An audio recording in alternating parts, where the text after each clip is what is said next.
और हेराई गईले ना नदी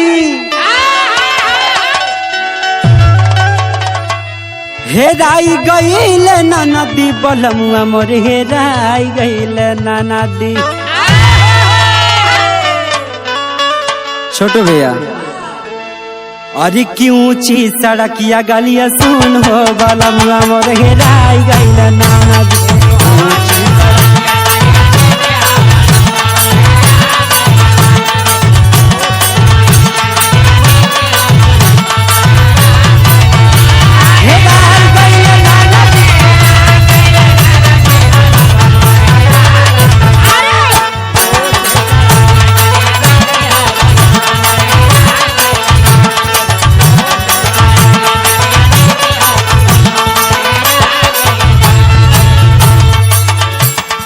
कहेले का कहेले हमार कुल शौक सिंगार कुल तुहे बाटे केतनो शौक सिंगार कर लेब लेकिन अगर उहे ना रही आँखी के सोझा तो जीवन का कोनो मतलब ना।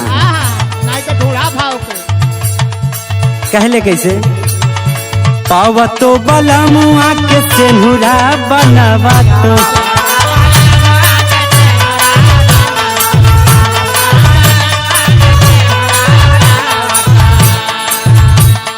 सेनुरा बनो तो रामा सेनुरा बनावा तो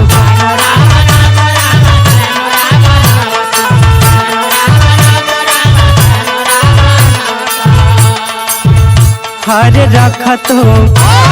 रखा तो मैं मांगिया के बीच हो बलमुआ मोर हेराई गईला ना